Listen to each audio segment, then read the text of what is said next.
एक छोटे से गांव चंदपुरा में रमेश नाम का एक गरीब लड़का रहता था। उसके परिवार में उसके साथ उसके बूढ़े माता पिता रहते थे। रमेश का परिवार बहुत ही गरीब था। उनके पास ना तो कोई जमीन थी और ना ही खाने के लिए कोई साधन था। रमेश दिन भर मजदूरी करता और उससे जो कुछ भी कमा पाता उसी से अपने पूरे परिवार का पेट भरता था। ये देखकर रमेश के माता पिता बहुत दुखी होते थे। हमारे पास न अपना घर है न ही अपनी कोई जमीन। हमारा बेटा दिन भर दूसरों के खेतों में मजदूरी करता है और उसके बदले भी उसे बहुत कम पैसा मिलता है। हम दोनों अपने बेटे पर बोझ बन रहे हैं। परेशान मत हो राधा, हमारा बेटा बहुत मेहनती है। भगवान सब देख रहा है। रमेश ने कभी किसी के साथ गलत नहीं किया। वो ईमानदारी से मेहनत करता है। उसने बचपन से बहुत परेशानियां देखी हैं, पर उसने कभी हार नहीं मानी। एक दिन हमारा बेटा भी बहुत धन कमाएगा और उसकी सारी परेशानियां दूर हो जाएंगी। रमेश हमेशा सोचता था कि आज भले ही उसकी किस्मत उसका साथ नहीं दे रही हो, पर उसे यकीन था कि अगर वो मेहनत करता रहेगा तो एक दिन उसका भाग्य भी बदलेगा और सारी परेशानियां खत्म हो जाएंगी।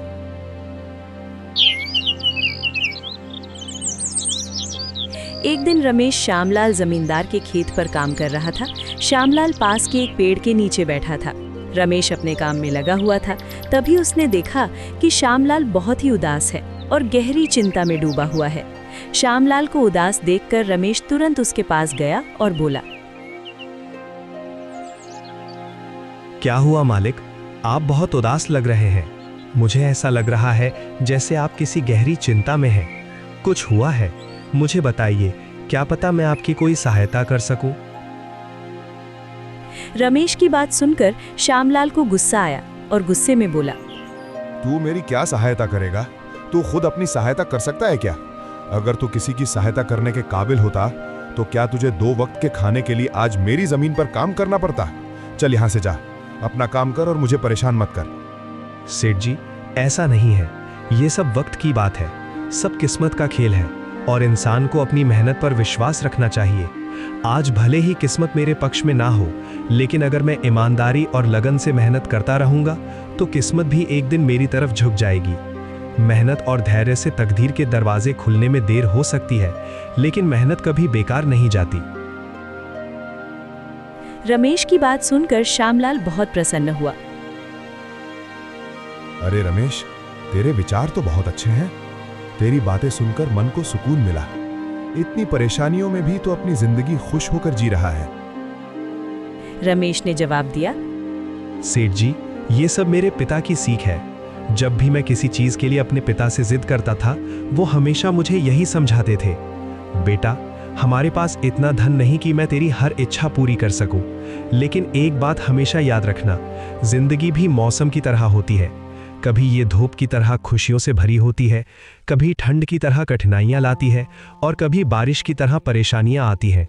लेकिन जैसे हर मौसम बीत जाता है, वैसे ही जिंदगी के मुश्किल हालात भी गुजर जाते हैं। बस धैर्य और हिम्मत बनाए रखना जरूरी है, क्योंकि एक दिन सब कुछ ठीक हो ही जाता है। अरे वाह, लगता है तेरे पिता बहुत ही नेक इंसान हैं। किसी दिन मैं भी उनसे जरूर मिलूंगा। मालिक, क्या हुआ है? आप एक बार मुझे साफ साफ बताइए, क्या पता आपकी परेशानी का कोई हल मिल ही जाए। अरे रमेश, मैं एक बहुत बड़ी परेशानी में फंस गया हूं। मुझे अपनी परेशानी का कोई भी हल नजर नहीं आ रहा है। सेठ जी, एक बार मुझे बताइए तो, क्या पता आपकी परेशानी का कोई हल निकल ही जाए। रमेश ने पूरी बात धैर्य से सुनी। हमारे गांव में मेरे पिता की एक पुश्तैनी जमीन थी जो कई पीढ़ियों से हमारे पास थी। उस पर मेरा और मेरे भाई का हक था, लेकिन हमारे गांव के ही 2 बाप बेटे ने उस पर कब्जा कर लिया है। मैं पुलिस थाने में केस दर्ज कराने की सोच रहा था, लेकिन गांव के बहुत बड़े बड़े लोग उनके साथ हैं। मैं कितनी भी कोशिश कर लूं, लेकिन उन लोगों का कुछ नहीं बिगाड़ पाऊंगा। अब तो उन्होंने उस जमीन पर खेती भी शुरू कर दी है। मेरे पिता की पुश्तैनी जमीन मेरे हाथों से छिन रही है, इसलिए मैं बहुत परेशान हूं। मुझे समझ नहीं आ रहा कि अब मैं क्या करूं। आप सही कह रहे हैं सेठ जी। अगर आप कानून का सहारा लेकर भी अपनी जमीन को वापस लेने की कोशिश करेंगे तो भी आप उनका कुछ नहीं कर पाएंगे। हाँ रमेश, अब तू ही बता, मैं अब क्या करूं? रमेश ने सोचा और कहा, मालिक, आप चिंता मत कीजिए। हर परेशानी का कोई ना कोई हल जरूर होता है। अगर आप चाहें तो एक तरीका है जिससे आप अपनी जमीन वापस पा सकते हैं। अगर ऐसा कोई तरीका है तो जल्दी बताओ रमेश, वो क्या तरीका है? रमेश ने श्यामलाल को अपनी पूरी तरकीब समझा दी।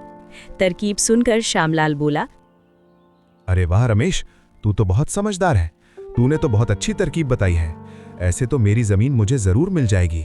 मैं तुझसे वादा करता हूं, अगर तेरी ये योजना सफल हुई तो मैं अपनी जमीन का एक हिस्सा तेरे नाम कर दूंगा। अरे मालिक, आप ऐसा क्यों कह रहे हैं? आप मेरे मालिक हैं। आपकी वजह से मुझे अपने घर के लिए 2 वक्त का खाना मिलता है। आपकी मदद करना तो मेरा फर्ज है। ठीक है रमेश, तू बहुत नेक इंसान है। कल से तो इस काम पर लग जा। रमेश फिर से खेत में अपने काम पर लग गया।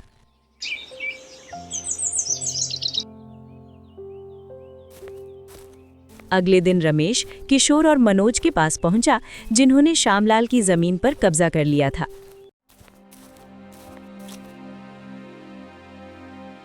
नमस्कार सेठ जी। जी, मैं यहाँ से गुजर रहा था तो पास के लोगों ने बताया कि आपके यहाँ काम के लिए मजदूर की जरूरत है। क्या आपके यहाँ मुझे भी कोई काम मिल सकता है? अरे अरे, कौन हो तुम? तुमसे किसने कह दिया कि यहाँ मजदूर की जरूरत है? यहाँ किसी मजदूर की जरूरत नहीं है। सेठ जी, मैं एक मजदूर हूँ। पास ही के एक गांव में रहता हूँ। काम की तलाश में इधर उधर भटक रहा हूँ। हर दिन कहीं ना कहीं काम मिल जाता है। बस उसी काम को करके अपना पेट पाल रहा हूँ। कभी खेती कर लेता हूँ, कभी कोई मजदूरी। ये तो ठीक है, पर हमारे यहाँ फिलहाल कोई काम नहीं है। सेठ जी, मैंने तो सुना है कि आप लोग इस गांव के सबसे बड़े जमींदार हैं। आपके पास बहुत सारी जमीन है, इसलिए आपके यहाँ हमेशा मजदूरों की जरूरत रहती है। इसलिए मुझे लगा कि यहाँ मुझे कोई ना कोई काम जरूर मिल जाएगा। अरे भाई, मैंने कहा ना, यहाँ किसी भी मजदूर की जरूरत नहीं है। इसका मतलब श्यामलाल सेठ आपके बारे में सही कह रहे थे। श्यामलाल ने हमारे बारे में क्या कहा? अरे कुछ नहीं सेठ जी, चलिए मैं चलता हूँ। सेठ जी, आपके यहाँ तो कोई काम नहीं है, मैं अपने लिए कहीं और काम देख लेता हूँ। रमेश वहां से जाने लगा। तभी किशोर और मनोज ने रमेश को रोककर पता लगाया कि श्यामलाल ने रमेश को उनके बारे में क्या बताया है। अरे भाई, इधर आओ, शायद तुम्हारे लिए हमारे पास एक काम है। रमेश तुरंत उनके पास गया और बोला, धन्यवाद सेठ जी, बताइए क्या काम है? आप जो भी काम बोलेंगे मैं हर काम करने के लिए तैयार हूँ। आखिर बूढ़े माता पिता का पेट पालना है। अरे सब्र रखो, काम तो हम तुम्हें बता ही देंगे। पहले ये बताओ कि श्यामलाल सेठ के यहाँ काम करते वक्त उन्होंने हमारे बारे में क्या कहा? सेठ जी, मैं पहले श्यामलाल सेठ के यहाँ काम करता था, पर वो बहुत ही कंजूस और बदतमीज आदमी है। मैं उनके यहाँ दिन रात मेहनत करता था, पर इतनी मेहनत करने के बाद भी वो मेरी सही मजदूरी नहीं देता था। जब मेरी श्यामलाल सेठ से बहस हो रही थी, तब उसने मुझे कहा कि पूरे गांव में उनसे ज्यादा मजदूरी कोई नहीं देता। तो मैंने गुस्से में कह दिया कि गांव के सबसे बड़े जमींदार किशोर सेठ और मनोज सेठ सबसे अच्छी मजदूरी देते हैं, इसलिए उनके यहाँ हमेशा काम करने वालों की भीड़ रहती है। हाँ भाई, बिल्कुल सही कहा था। आखिर हम गांव के सबसे बड़े जमींदार हैं। हमारा फर्ज है कि जो भी मजदूर हमारे यहाँ काम करता है, उसे उसकी मेहनत के हिसाब से सही मजदूरी मिले। वाह सेठ जी, आपने बहुत अच्छी बात कही। श्यामलाल सेठ कभी भी आपकी बराबरी नहीं कर सकता। वो तो शायद आप जितना भी नहीं सोच सकता। किशोर और मनोज रमेश की चापलूसी भरी बातों में आ जाते हैं और उसे अपने यहाँ काम पर रख लेते हैं। चलो अब काम की बात करते हैं। तुम एक अच्छे इंसान लगते हो। हमें अपने खेत पर काम करने के लिए तुम जैसे ही एक मजदूर की जरूरत है। कल से ही काम पर आ जाना। कुछ दिन ऐसे ही बीत गए। एक दिन किशोर अपने बेटे मनोज से बोला, मनोज बेटा, ये रमेश तो बहुत मेहनती है। ये अकेला ही 4 लोगों का काम कर देता है। अच्छा हुआ कि हमने इसे रोक लिया। हाँ पिताजी, आप सही कह रहे हो। रमेश बहुत मेहनती है। इसके जितना काम शायद ही कोई और करता हो। ये पूरा दिन यहाँ काम पर अकेला लगा रहता है। रमेश की मेहनत ने किशोर और मनोज का दिल जीत लिया। कुछ दिन और बीत गए। एक शाम किशोर और मनोज अपने खेत का दौरा कर रहे थे। जब वे अपने खेत पर पहुंचे तो देखा कि रमेश इतनी देर तक भी काम कर रहा था। रमेश भाई, अब तो रात होने वाली है, तुम इतनी देर तक काम क्यों कर रहे हो? अब घर जाओ और आराम कर लो। सेठ जी, हमारी किस्मत में आराम कहाँ है? घर पर बूढ़े माँ बाप हैं, काम नहीं करूंगा तो उनके लिए 2 वक्त का खाना कहाँ से जुटा पाऊंगा? घर पर बैठकर आराम करने से अच्छा है कि मैं काम करूं, इस तरह मेरा मन भी लगा रहता है। तुम बहुत मेहनती हो रमेश, आज का काम यहीं छोड़ दो और घर जाकर आराम करो। नहीं सेठ जी, इसकी कोई जरूरत नहीं है, मैं काम करने में ही खुश हूं। आप लोग जाइए, मैं ठीक हूं। ठीक है रमेश, फिर हम जाते हैं। जब तुम्हारा मन करे काम खत्म करके अपने घर चले जाना, ठीक है? अगली सुबह जब किशोर और मनोज अपने खेत पर लौटे तो देखा कि वहां पुलिस खड़ी है। पुलिस को देखकर दोनों दौड़ते हुए आए और पूछा, क्या हुआ थानेदार साहब, आप यहाँ क्या कर रहे हैं? क्या ये जमीन तुम दोनों की है? हाँ थानेदार साहब, ये जमीन हमारी है, हमारे पास इसके कागजात भी हैं। फिर तो तुम दोनों को ले जाकर जेल में डालना ही पड़ेगा। ये क्या कह रहे हैं थानेदार साहब, हम कुछ समझे नहीं, आप क्या कहना चाह रहे हैं? अभी तुम दोनों बहुत अच्छे से समझ जाओगे, वो देखो तुम्हारी जमीन से क्या निकला है। थानेदार के कहते ही दोनों बाप बेटे जब पलटकर देखते हैं तो वहां उनकी जमीन में एक लाश दबी हुई थी जिसमें सिर्फ कंकाल बचा था।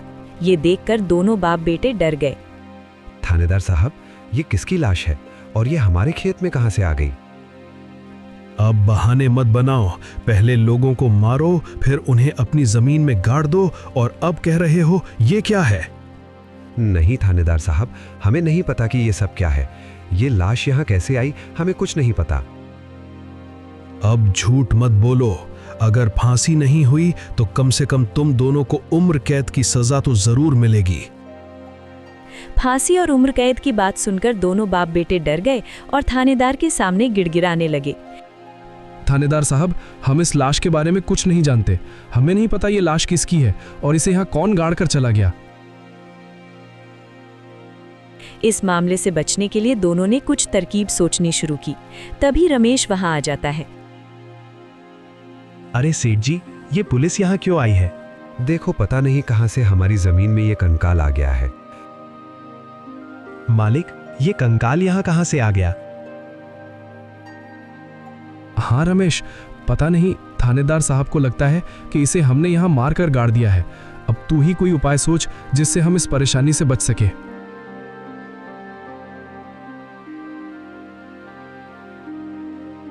तीनों को आपस में खुसुर फुसुर करते देख थानेदार ने कहा, अब कोई तरकीब मत बनाओ, तुम दोनों बाप बेटों में से कोई एक तो जरूर जेल जाएगा।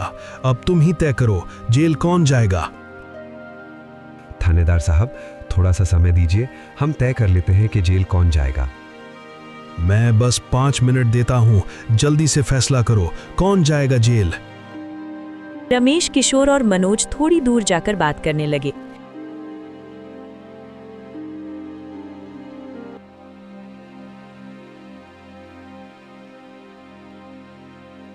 देखो मालिक, दोनों के फंसने से अच्छा है कि कोई एक फंसे।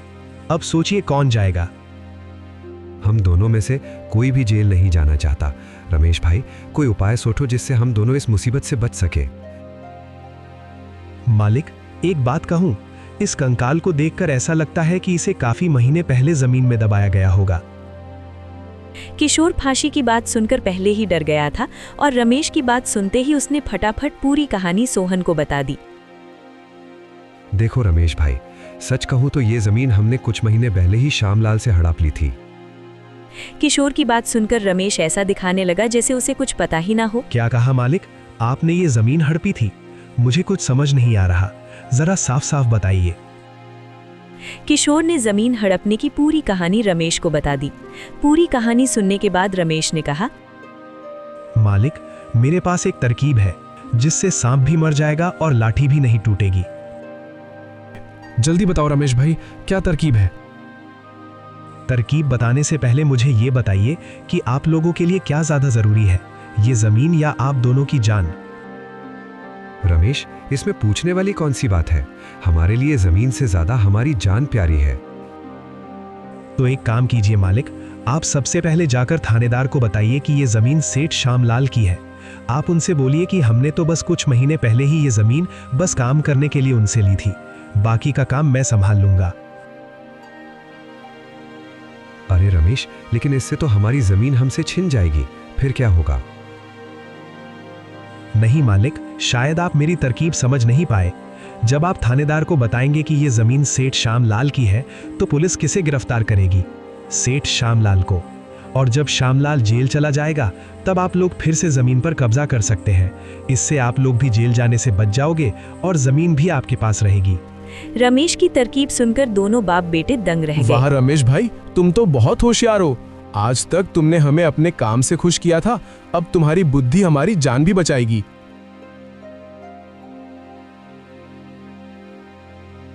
इसके बाद तीनों थानेदार के पास गए और रमेश ने जो कुछ कहा था वही बात दोनों बाप बेटे थानेदार से कहने लगे।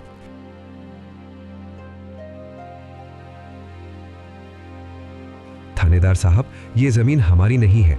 हमने कुछ महीने पहले ही काम करने के लिए ये खेत सेठ श्यामलाल से लिया था। वाह, जब खुद फंस गए हो तो अब किसी और को फंसाकर अपनी जान बचाना चाहते हो ना? साहब, अगर आपको हमारी बात पर यकीन नहीं हो रहा तो आप रमेश से पूछ लीजिए। वो हमारे साथ बस कुछ दिन से ही काम कर रहा है। इससे पहले वो सेठ श्यामलाल के यहाँ काम करता था। बोलो रमेश, ये जमीन किसकी है? थानेदार साहब, ये जमीन सेठ श्यामलाल की है। किशोर सेठ और मनोज सेठ ने तो बस कुछ समय से इस जमीन पर खेती करना शुरू किया है। रमेश की बात सुनकर थानेदार ने रमेश से कहा कि सेठ श्यामलाल को बुलाने के लिए कहो। रमेश, तुम एक काम करो, जाओ और सेठ श्यामलाल को बुलाकर लेके आओ।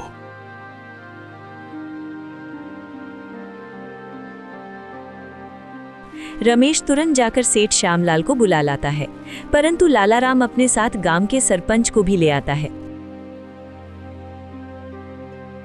यहाँ क्या हो रहा है? यहाँ इतने लोग क्यों जमा हैं? देखिए सरपंच जी, इन दोनों की जमीन से एक कंकाल निकला है और अब ये लोग कह रहे हैं कि ये जमीन इनकी नहीं है बल्कि सेठ श्यामलाल की है। थानेदार ने सरपंच जी को पूरी कहानी सुना दी। अपने आप को फंसा देख किशोर ने सरपंच से कहा, नहीं सरपंच जी, ये जमीन हमारी नहीं है। हम यहाँ बस कुछ समय से काम कर रहे हैं। आप हमारे मजदूर रमेश से पूछ लीजिए। हाँ थानेदार साहब, ये जमीन सेठ श्यामलाल की है। मैं कैसे मान लूं कि ये जमीन श्यामलाल की है?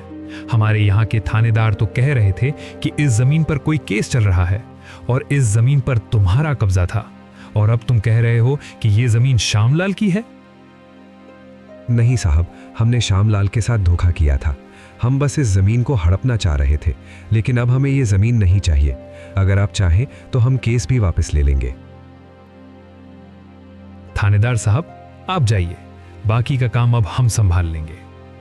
सरपंच के कहने पर थानेदार वहां से चला जाता है। सरपंच ने श्यामलाल से कहा, अब बताओ, ये कंकाल यहाँ कैसे आया? तुमने किसे मारकर यहाँ गाड़ा है? इन दोनों ने मिलकर मेरी जमीन हड़प ली। मैंने और रमेश ने मिलकर यह तरकीब सोची थी ताकि इन दोनों से सच निकलवा सके। श्यामलाल की बात सुनते ही दोनों बाप बेटों के पैरों तले जमीन खिसक गई। ये हम दोनों की साजिश थी, इन लोगों के मुंह से सच निकलवाने के लिए। रमेश को इस योजना में शामिल देखकर दोनों बाप बेटों को समझ आ गया कि ये सब सेठ श्यामलाल और रमेश की मिली भगत थी। दोनों बाप बेटों के पास अपनी गलती मानने के सिवाय कोई चारा नहीं था। हमें माफ कर दीजिए सरपंच जी, हम लालच में आ गए थे। हमें माफ कर दीजिए। हम आज के बाद ये गलती कभी नहीं करेंगे और ये जमीन भी सेठ श्यामलाल को वापस दे देंगे। किशोर और मनोज दोनों सरपंच और सेठ श्यामलाल से माफी मांगने लगे। दोनों को इतना गिड़गिड़ाते देख श्यामलाल ने उन्हें माफ कर दिया। सरपंच ने भी उन्हें जेल नहीं भेजा और सेठ श्यामलाल ने अपना केस वापस ले लिया। श्यामलाल के केस वापस लेने के बाद सरपंच जी भी वहां से चले जाते हैं। धन्यवाद सेठ श्यामलाल जी, आपने हमें माफ कर दिया। आज के बाद हम ऐसी गलती कभी नहीं करेंगे। ठीक है किशोर, कोई बात नहीं, मैंने तुम्हें माफ किया। बस याद रखना कि एक जमीन के टुकड़े के लिए तुम अपनों के साथ कभी गलत मत करना। बुरे समय में तुम्हारे अपने ही तुम्हारे साथ खड़े होंगे। जमीन का क्या है, कभी मेरी तो कभी तुम्हारी। आखिर में सेठ श्यामलाल ने रमेश को जमीन का एक हिस्सा दे दिया और उसे जमीन का मालिक बना दिया। रमेश, जैसा कि मैंने वादा किया था, जिस जमीन पर तुम काम कर रहे थे, आज से वो जमीन तुम्हारी है और अब तुम उसके मालिक हो। नहीं मालिक, इसकी कोई जरूरत नहीं है। याद रखो रमेश, तुमने मुझसे क्या कहा था, बस मेहनत करते रहो, एक दिन तकदीर का दरवाजा जरूर खुलेगा। समझो, तुम्हारी तकदीर का दरवाजा खुल चुका है। अब से तुम्हें किसी और के यहाँ काम करने की जरूरत नहीं पड़ेगी। इस तरह रमेश ने अपनी मेहनत और बुद्धि से सेठ श्यामलाल को उसकी जमीन वापस दिलाई और दोनों ठगी करने वाले बाप बेटों को भी सबक सिखाया। इस तरह रमेश ने अपनी मेहनत और चतुराई की मदद से अपनी फूटी किस्मत बदल दी और अब वो भी एक बड़ी जमीन का मालिक बन गया था।